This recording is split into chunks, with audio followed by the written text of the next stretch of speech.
Seulement 0,1% de la population mondiale a un quotient intellectuel supérieur à 180.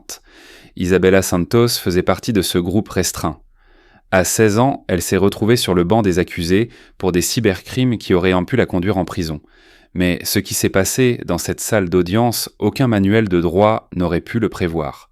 Une explosion d'indignation, qui a commencé par un cri inoubliable, s'est terminée par l'arrestation du juge même qui l'a jugé. C'est l'histoire vraie de la façon dont un esprit de génie a détruit un empire de corruption en une seule audience.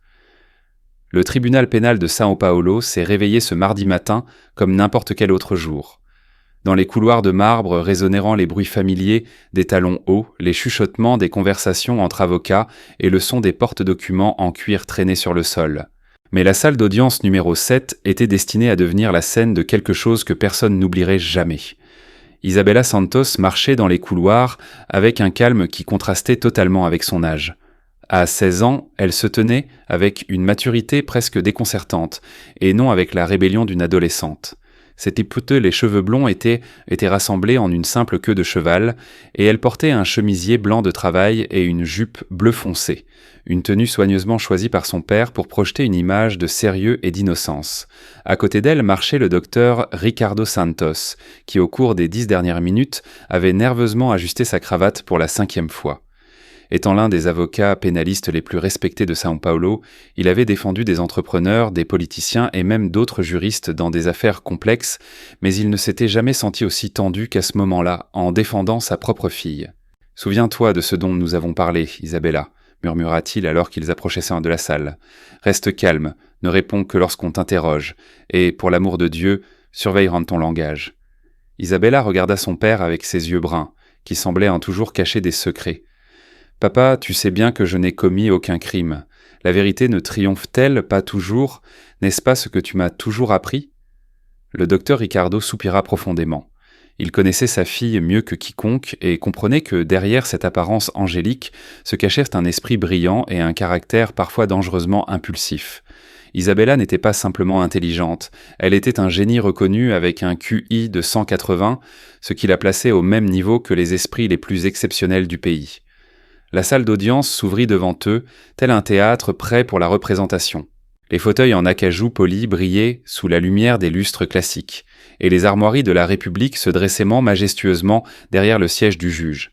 Les jurés étaient déjà en place, 12 personnes ordinaires qui regardaient Isabela avec un mélange de curiosité et de méfiance.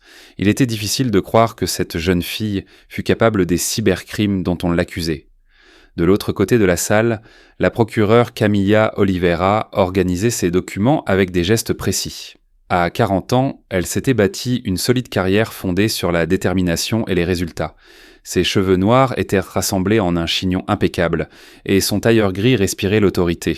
Lorsque son regard croisa celui d'Isabela, elle ressentit quelque chose d'étrange. Ce n'était pas de la pitié pour la jeune accusée, mais une inquiétude inexplicable. Le moment que tout le monde attendait arriva lorsque la porte latérale s'ouvrit et que le juge Fernando Silva entra dans la salle.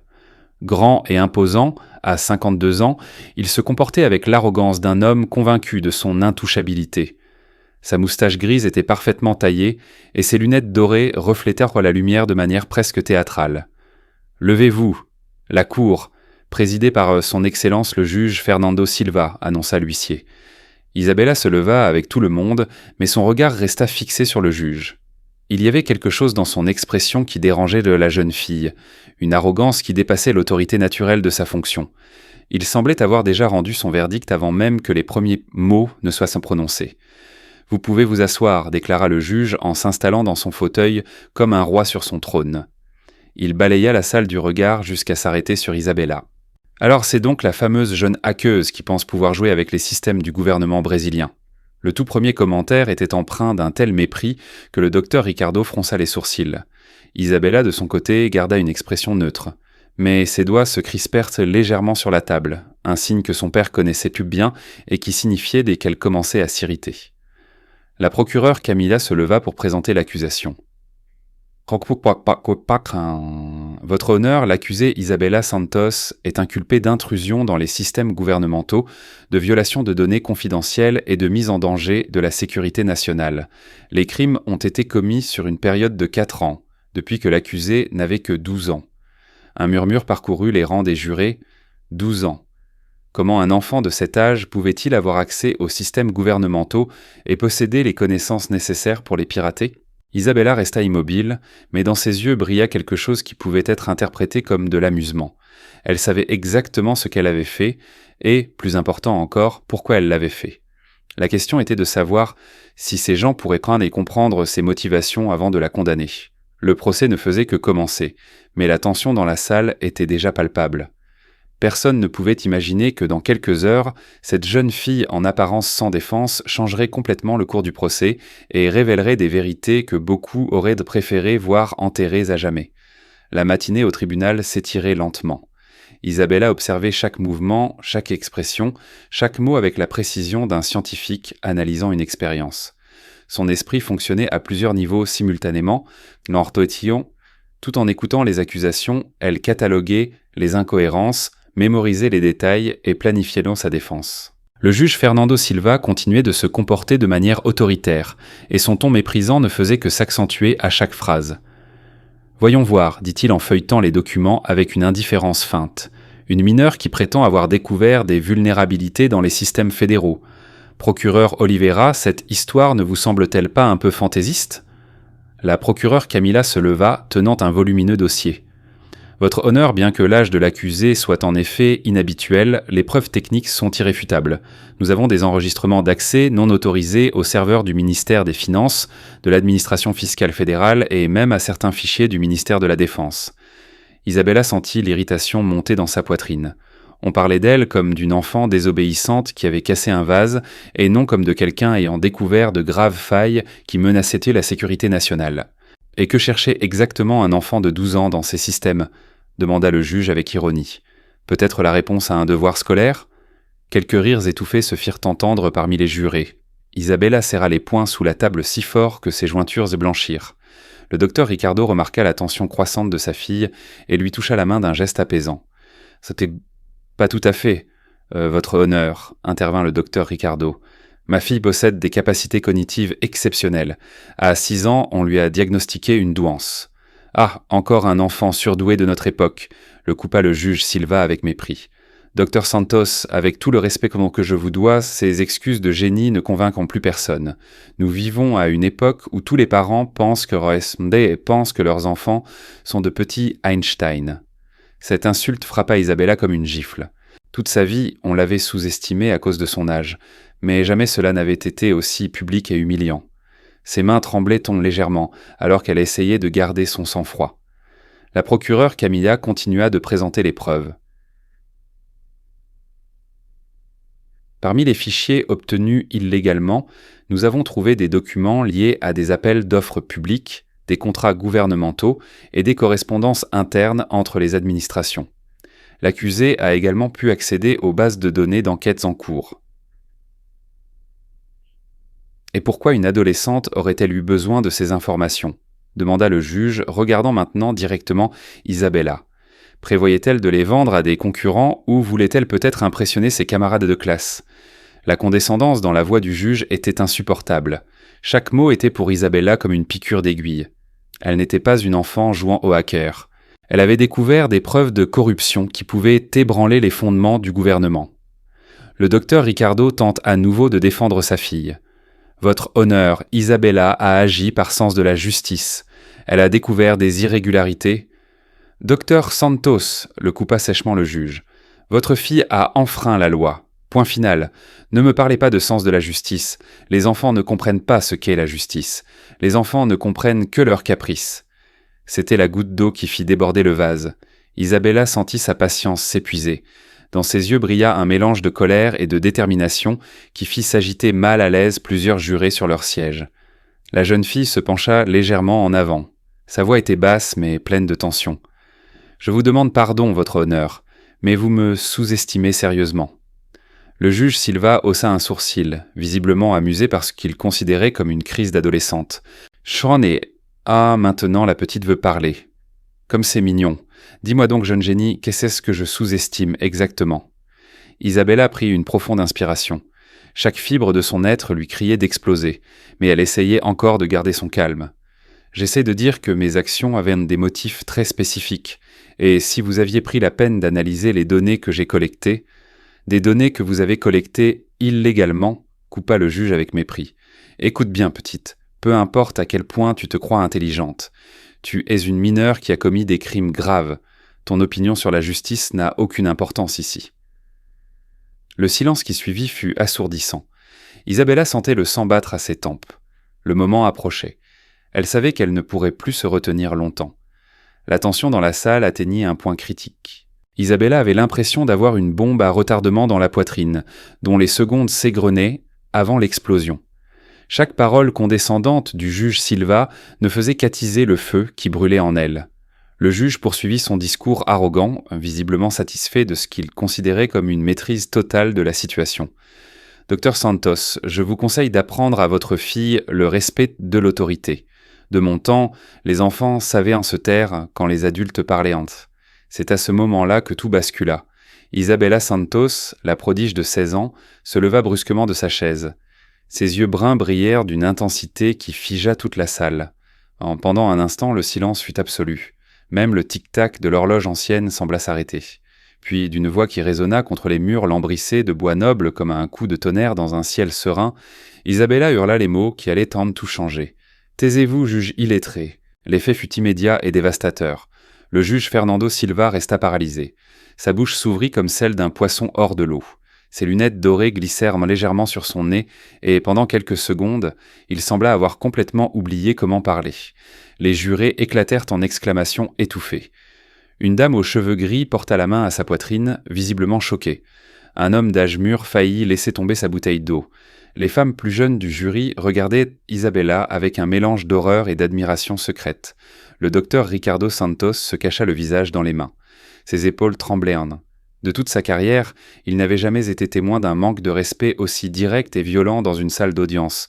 Une partie de lui était terrifiée, mais une autre, infime, qu'il n'aurait jamais admise, était secrètement fière du courage de sa fille. La procureure Camilla Oliveira laissa tomber quelques papiers par terre. Ses yeux s'écarquillèrent de surprise.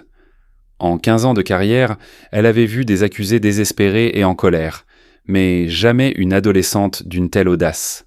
Isabella resta debout. Sa posture était droite et provocante. Ses cheveux blonds s'étaient partiellement échappés de sa queue de cheval, lui donnant un air sauvage qui contrastait vivement avec sa tenue formelle. Elle ne montrait pas le moindre remords. « Comment osez-vous » balbutia enfin le juge Silva. Sa voix tremblait de colère et d'incrédulité. « Vous venez de commettre un outrage à la cour. »« Qu'allez-vous faire ?» le coupa Isabella. Sa voix était maintenant maîtrisée, mais empreinte d'une autorité que personne n'attendait d'une personne si jeune. M'inculper pour avoir dit la vérité, me punir pour avoir eu le courage de dire ce que tout le monde dans cette salle pense. La salle entière était figée dans un silence total, comme si tout le monde retenait son souffle. C'était comme assister à un accident de voiture au ralenti. Horrible, mais impossible de détourner le regard. Isabella poursuivit, sa voix gagnant en force et en conviction. « Vous m'avez traité d'enfant qui ne comprend pas la justice. Vous avez dit que mon opinion n'avait pas d'importance. Eh bien, laissez-moi clarifier quelque chose pour vous, votre honneur. » Elle prononça ces 2 derniers mots avec une ironie mordante qui fit tressaillir plusieurs jurés. « Mon quotient intellectuel est de 180. Cela signifie que ma capacité de raisonnement est 3 fois supérieure à la moyenne nationale. J'ai appris la programmation à 8 ans, les systèmes de sécurité à 10, et à 12 ans, j'étais déjà capable d'identifier des vulnérabilités que des experts avec des décennies d'expérience ne pouvaient même pas détecter. » Le juge Silva tenta de restaurer son autorité. « Cela ne vous donne pas le droit de... »« Le droit de quoi ?» le coupa à nouveau Isabella. « De dénoncer la vérité ? De révéler la corruption que j'ai découverte dans ces systèmes ? Parce que c'est exactement ce que j'ai fait, votre honneur. Je n'ai pas volé d'argent, je n'ai pas vendu d'informations et je n'ai causé aucun dommage. J'ai documenté des crimes. » Un murmure parcourut les rangs des jurés. « Des crimes ? Quels crimes ?» Isabella continua, marchant maintenant lentement vers le centre de la salle. « Savez-vous quel est ça le problème, juge Silva ? Vous étiez tellement occupé à me rabaisser à cause de mon âge que vous n'avez même pas pris la peine d'analyser ce que j'ai trouvé. Et savez-vous pourquoi ? » Elle s'arrêta juste devant le bureau du juge, ses yeux fixés sur son visage. « Parce que vous avez peur de ce que j'aurais pu trouver. Parce que, Dieu sait, il y a des choses pourries dans ce système qui fera mieux de rester enterré. » Le silence qui suivit fut assourdissant. Le juge Silva était rouge de colère, mais il y avait autre chose dans ses yeux, une lueur d'incertitude, peut-être même de peur. « Tu ne sais pas à qui tu t'attaques, petite », dit-il d'une voix basse et menaçante. Isabella eut un sourire froid, un sourire qui ne correspondait pas à son âge. « En fait, votre honneur, je sais exactement à qui j'ai affaire. La question est, le savez-vous » L'écho de ces mots emplit chaque recoin de la salle d'audience. Toutes les personnes présentes savaient qu'elles venaient d'assister à quelque chose d'extraordinaire. Le procès d'Isabella Santos avait pris une tournure complètement inattendue, et personne n'avait la moindre idée de ce qui allait se passer ensuite. Ce que personne ne réalisait, c'est qu'à ce moment-là, la vraie bataille ne faisait que commencer, et Isabella venait de porter le premier coup. Mais ce qu'elle allait révéler ensuite changerait non seulement l'issue de son procès, mais potentiellement toute la structure corrompue qu'elle avait découverte. La salle d'audience resta dans un silence absolu pendant de longues secondes après l'intervention d'Isabella. Le temps semblait s'être arrêté, figeant ce moment historique dans la mémoire de toutes les personnes présentes. L'air était chargé d'une tension presque palpable, comme avant un orage. Le juge Fernando Silva fut le premier à retrouver sa voix, bien qu'elle tremblât d'une rage qu'il peinait à contrôler. « Huissier, arrêtez cette mineure pour outrage à la cour. Par son comportement effronté, elle vient de sceller son destin. » Mais avant que l'huissier ne puisse bouger, Isabella leva la main d'un geste qui, étonnamment, fit s'arrêter tout le monde. Il y avait quelque chose dans sa posture, dans son expression, qui commandait le respect, même au milieu du chaos qu'elle avait créé. « Attendez, dit-elle. » Sa voix était maintenant calme et maîtrisée, contrastant vivement avec l'explosion de quelques instants plus tôt. « Avant de m'arrêter pour avoir dit la vérité, pourquoi ne pas écouter ce que j'ai vraiment à dire ? Ou préférez-vous continuer à faire comme si j'étais simplement une enfant capricieuse ?» Le docteur Ricardo releva enfin la tête de ses mains. Ses yeux exprimèrent un mélange d'horreur et de résignation. Il connaissait sa fille assez bien pour savoir que, maintenant qu'elle avait commencé, il serait impossible de l'arrêter. Isabella avait hérité de sa détermination, mais aussi d'une impulsivité qui l'avait toujours inquiétée. « Isabella, s'il te plaît, murmura-t-il, pense à ce que tu fais. »« Je sais exactement ce que je fais, papa, » répondit-elle sans quitter le juge des yeux. « Pour la première fois de ma vie, je dis toute la vérité sur ce que j'ai découvert. » La procureure Camilla Oliveira observait la scène avec une admiration grandissante. Au fil des ans, elle avait appris à lire les gens, et quelque chose dans l'assurance inébranlable d'Isabella l'intriguait profondément. La jeune fille ne bluffait pas, elle savait vraiment quelque chose. Le juge Silva frappa avec son marteau avec une force excessive.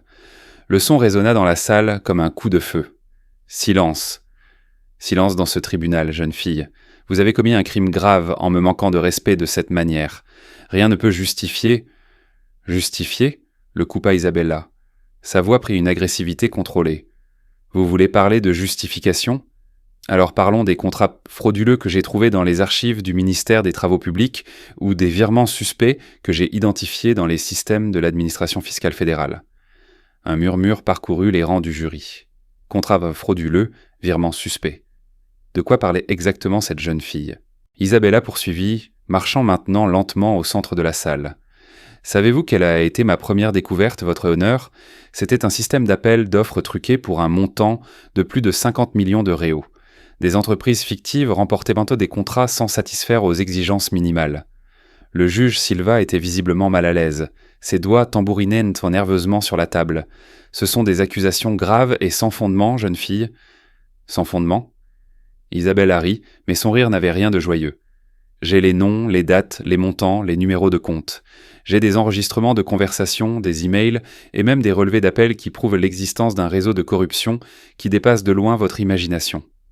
La procureure Camilla se leva lentement.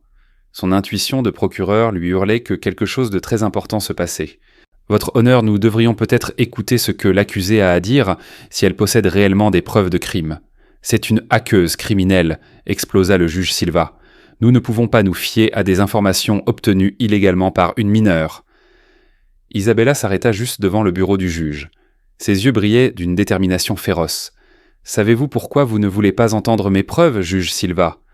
Parce que vous savez que votre nom y figure. » Le silence qui suivit fut assourdissant. Tous les regards se tournèrent vers le juge, qui avait visiblement pâli. Ses mains tremblaient légèrement alors qu'il tentait de garder son sang-froid. « Ils ont ses blessés. François, c'est une accusation scandaleuse, balbutia-t-il. Vous n'avez absolument aucune preuve. Non. Isabella sourit, mais c'était un sourire froid et calculateur. Compte bancaire numéro 2 874 951 à la Banque internationale du Brésil. Dépôt mensuel de 15 000 réaux exactement. Toujours le deuxième mardi de chaque mois. Voulez-vous que je continue ? Le juge Silva devint livide. Ses yeux s'écarquillèrent et il se mit à transpirer abondamment. Comment j'ai su ? Termina Isabella. Parce que je suis exactement ce que vous refusez d'accepter. Un esprit brillant qui a découvert des vérités dérangeantes. Et vous savez quoi, votre honneur, ce n'est que le début.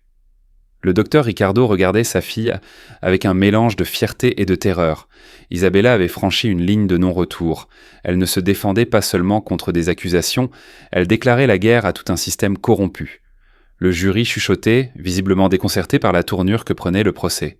La dame aux cheveux gris murmura à sa voisine « La fille dit-elle la vérité ?» La procureure Camilla sentit ses pensées s'emballer. Si Isabella possédait réellement des preuves de corruption impliquant le juge lui-même, la situation devenait extrêmement complexe. Son devoir de procureur était d'enquêter sur toute preuve de crime, quel que soit l'accusé. Isabella poursuivit, sa voix gagnant en force. « Vous voulez me juger pour avoir piraté des systèmes gouvernementaux ? Très bien, mais d'abord parlons de la raison pour laquelle je l'ai fait. Parlons des crimes que j'ai découverts. Parlons de qui devrait réellement être sur le banc des accusés. » Le juge Silva tenta de reprendre le contrôle. « Assez. Je ne laisserai pas une mineure transformer mon tribunal en cirque. Huissier, arrêtez-la immédiatement. » Mais Isabella leva à nouveau la main, et sa phrase suivante figea tout le monde. « Attention, votre honneur. Chaque mot que vous prononcez maintenant est enregistré. Et, contrairement à ce que vous pensez, je ne suis pas venu ici les mains vides. » Elle toucha discrètement un petit appareil sur son chemisier. Tout ce qui a été dit ici aujourd'hui est déjà transmis à des personnes très spécifiques, des personnes qui savent exactement quoi faire de ces informations.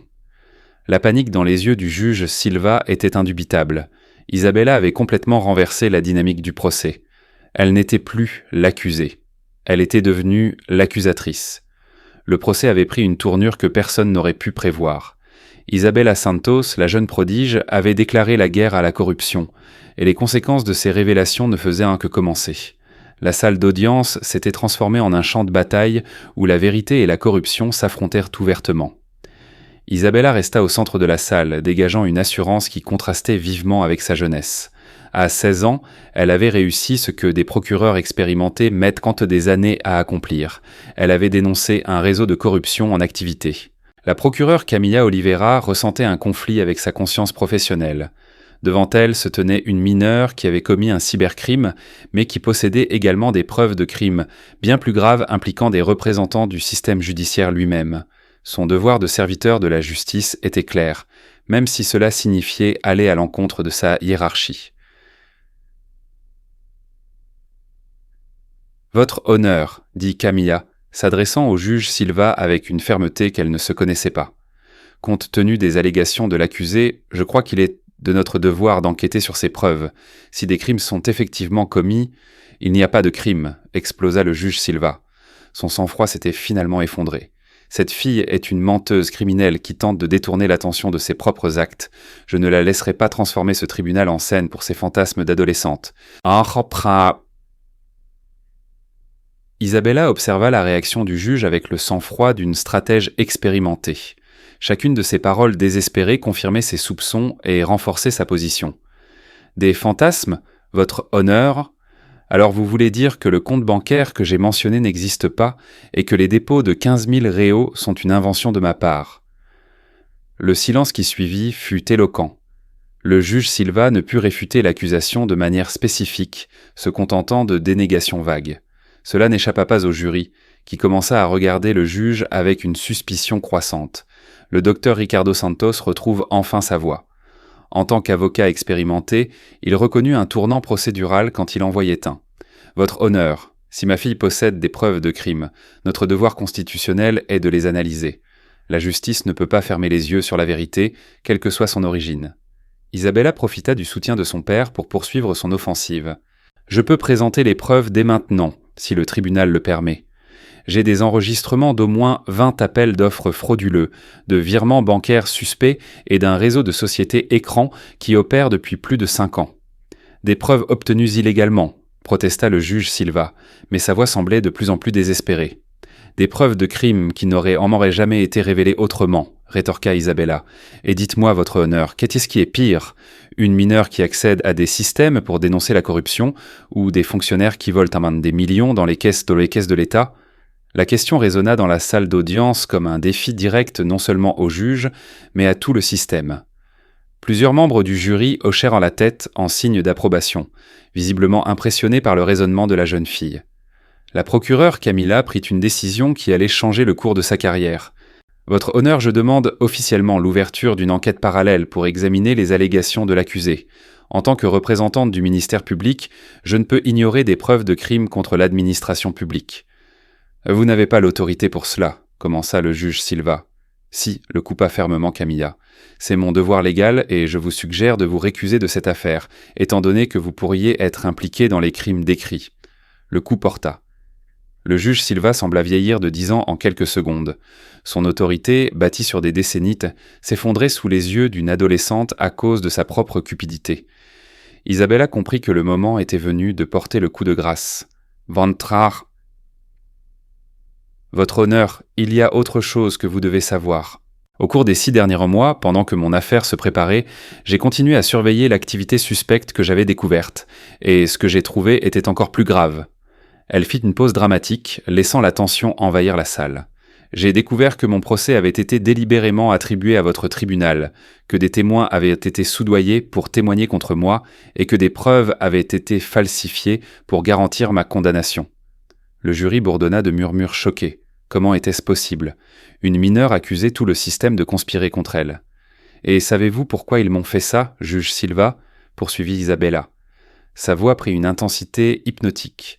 Parce que j'en ai trop découvert, parce qu'une fille de 16 ans a démantelé un réseau impliquant des juges, des procureurs, des politiciens et des hommes d'affaires, parce que je suis devenu une menace pour un système qui brasse des centaines de millions de réaux chaque année.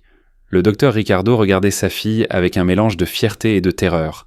Isabella ne se défendait pas seulement, elle dénonçait une conspiration qui dépassait de loin tout ce qu'il aurait pu imaginer.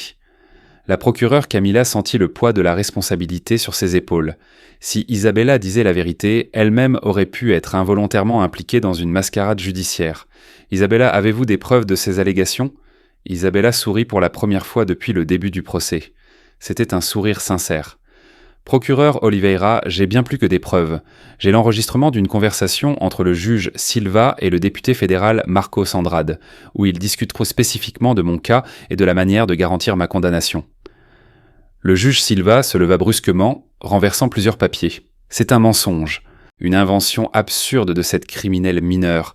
Vous n'avez jamais parlé au député Andrade mardi dernier, le coupa Isabella. Sa voix était aussi tranchante qu'une lame. Dans le salon privé du restaurant Don Pedro, à la table numéro 7, où vous avez discuté non seulement de mon cas, mais aussi des prochains contrats de l'entreprise de construction Andrade et Fils. Le silence qui suivit fut absolu. Le juge Silva était complètement livide, ses lèvres bougeaient sans émettre de son. Comment connaissait-elle ces détails précis? Comment une mineure avait-elle pu suivre des conversations privées? Isabella ne bluffait pas et tout le monde dans la salle commençait à le comprendre. Elle possédait réellement des informations qui ne pouvaient être obtenues que par une opération de renseignement complexe.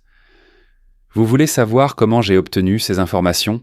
demanda Isabella, lisant la curiosité sur les visages du jury. C'est simple. Pendant que vous me sous-estimiez à cause de mon âge, j'ai mis en place un réseau de surveillance qui ferait l'envie des meilleurs détectives du pays. Parce que, vous savez quoi? Quand on est un génie de 16 ans, les gens ont tendance à ignorer votre présence. La procureure Camilla était maintenant complètement convaincue que quelque chose de très grave se passait. Votre honneur, je demande officiellement la suspension de ce procès jusqu'à ce que toutes ces allégations soient dûment enquêtées. Non, cria le juge Silva, perdant complètement son sang-froid. Ce procès va continuer. Cette fille est une criminelle et sera condamnée comme telle. Mais Isabella avait préparé son dernier atout. Juge Silva, êtes-vous sûr de vouloir continuer ce procès? parce que je dois vous informer qu'il y a exactement 15 minutes, une copie de toutes les preuves que j'ai rassemblées a été transmise à l'Inspection nationale de la justice, au parquet fédéral et à la police fédérale. L'impact de ces mots fut comme l'explosion d'une bombe dans la salle. Le juge Silva chancela et dut s'appuyer sur la table pour ne pas tomber. Son visage devint gris. De plus, poursuivit Isabella avec un calme effrayant, cette audience est retransmise en direct à des journalistes de 3 chaînes de télévision différentes. Tout le Brésil assiste à cette mascarade judiciaire. C'est alors que la réalité frappa toutes les personnes présentes. Isabella Santos n'était pas simplement une mineure intelligente se défendant contre des accusations. Elle était une brillante stratège qui avait méticuleusement planifié la dénonciation de tout un système de corruption. Le jury la regardait avec un mélange d'admiration et de peur. Comment une personne si jeune avait-elle pu planifier quelque chose d'aussi complexe ? Comment avait-elle anticipé chaque mouvement de ses adversaires ? Le docteur Ricardo comprit enfin l'ampleur de ce que sa fille avait accompli. Isabella ne se battait pas seulement pour sa propre liberté. Elle menait une guerre contre la corruption qui pourrait changer tout le système judiciaire brésilien. Le juge Silva, réalisant que sa carrière et sa liberté étaient en jeu, tenta une dernière manœuvre désespérée. « Huissier, arrêtez cette mineure immédiatement. Elle se livre au chantage et à l'extorsion. » Mais l'huissier hésita. Les révélations d'Isabella avaient semé le doute sur tout, y compris sur la légitimité des ordres du juge lui-même. Isabella profita de cette hésitation pour porter son coup de grâce. « Juge Silva, vous avez 2 options. Vous pouvez continuer cette mascarade et attendre d'être arrêté dans les prochains jours lorsque les enquêtes confirmeront tout ce que j'ai révélé aujourd'hui. Ou vous pouvez faire ce qui est juste pour la première fois depuis des années et vous déclarer incompétent pour juger cette affaire. » Le silence qui suivit ne fut rompu que par le son de la respiration lourde du juge. Toutes les personnes présentes savaient qu'elles assistaient à un moment historique, un moment où une mineure détruisait tout un réseau de corruption en utilisant seulement son intelligence et son courage. La vérité avait enfin éclaté, et plus rien ne serait comme avant. Ce qui s'est passé dans les heures qui ont suivi restera dans les mémoires comme l'un des moments les plus remarquables de l'histoire de la justice brésilienne. Isabella Santos, une jeune fille de seulement 16 ans, a réussi ce que des enquêteurs expérimentés mettent des années à accomplir. Elle a dénoncé et démantelé un réseau de corruption qui s'étendait à de nombreuses sphères du pouvoir de l'État. Le juge Fernando Silva, voyant sa position devenir intenable, a finalement cédé à la pression. Les mains visiblement tremblantes, il a frappé une dernière fois avec son marteau et a déclaré « Ce tribunal est suspendu. Je me déclare incompétent pour juger cette affaire en raison d'un conflit d'intérêts. » Ce furent les derniers mots qu'il prononça en tant que juge. Moins de 2 heures plus tard, des agents de la police fédérale arrivèrent au palais de justice avec un mandat d'arrêt préventif contre Fernando Silva pour corruption passive, association de malfaiteurs et abus de pouvoir. La transformation dans la salle fut instantanée et spectaculaire. Isabella, qui avait commencé la journée en tant qu'accusée, était maintenant perçue par le jury et le public comme une héroïne incroyable. Les personnes qui, quelques minutes plus tôt, la regardaient avec suspicion, la contemplaient maintenant avec admiration et respect. La procureure Camila Oliveira, accomplissant son devoir constitutionnel, demanda officiellement l'abandon des poursuites contre Isabella. Compte tenu des circonstances exceptionnelles révélées lors de cette audience, déclara-t-elle, et reconnaissant que les actions de l'accusé étaient motivées par l'intérêt public de dénoncer des crimes graves, je demande l'abandon de toutes les charges contre Isabella Santos. Le docteur Ricardo Santos put enfin pousser un soupir de soulagement. Sa fierté pour sa fille avait grandi de manière incommensurable, bien qu'il fût encore en train de mesurer l'ampleur de ce qu'elle avait accompli. « Isabella, dit-il doucement, tu savais depuis le début que ça se passerait comme ça ?» Isabella sourit à son père pour la première fois de la journée, un sourire sincère et insouciant qui rappelait son véritable âge. « Papa, j'ai passé 2 ans à rassembler des preuves et à planifier chaque étape. Je savais que lorsque ce moment arriverait, je n'aurais qu'une seule chance de bien faire les choses. » Dans les jours qui suivirent, l'histoire d'Isabella Santos se répandit dans tout le pays. Les journaux la surnommèrent « la fille qui a détruit la corruption » et « le génie de 16 ans qui a défié le système ». Son courage inspira d'autres jeunes à s'intéresser à la justice et à la technologie, créant une nouvelle génération d'activistes numériques. Les enquêtes qui suivirent ces révélations et qui se basèrent sur les preuves qu'elle avait recueillies entraînèrent l'arrestation de 15 fonctionnaires, dont 3 juges, 2 procureurs, un député fédéral et plusieurs entrepreneurs. Le réseau de corruption qu'elle avait découvert brassait plus d'1 million de réaux par an en contrats frauduleux. La police fédérale nomma cette opération « Esprit brillant » en l'honneur de la jeune fille qui avait rendu tout cela possible. Isabella devint consultante honoraire du parquet fédéral pour les affaires liées à la cybercriminalité et à la corruption numérique. 6 mois plus tard, Isabella était dans sa chambre en train de programmer sur son ordinateur lorsque le docteur Ricardo entra avec une expression sérieuse. « Isabella, une offre intéressante est arrivée », dit-il, tenant un document officiel. « Le Massachusetts Institute of Technology t'a offert une bourse complète pour étudier l'informatique et le droit numérique. Tu serais la plus jeune étudiante de l'histoire de l'université. » Isabella regarda le document, puis son père. « Et qu'en penses-tu ? » « Je pense, dit le docteur Ricardo avec un sourire fier, que le monde a besoin d'esprits comme le tien, qui se battent pour la justice.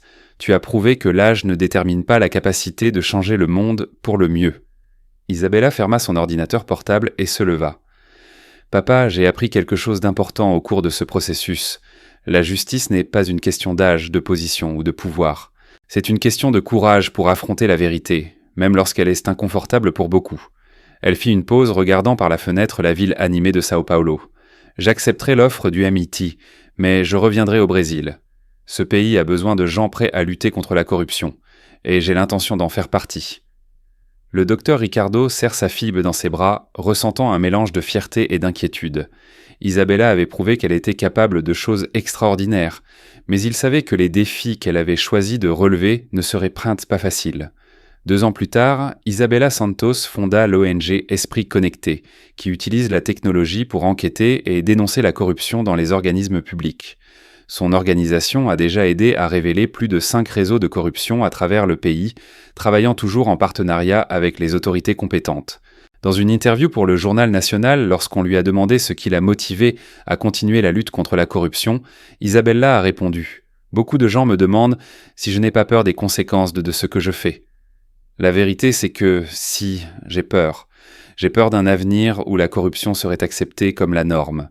J'ai peur d'un pays où l'intelligence serait sous-estimée et où la justice deviendrait le privilège de quelques-uns. » Elle a poursuivi. « Quand j'ai crié « Taisez-vous, juge illettré », dans cette salle d'audience, ce n'était pas seulement un moment de colère. C'était le moment où j'ai décidé que je ne laisserais plus jamais mon âge ou tout autre facteur m'empêcher de me battre pour ce qui est juste.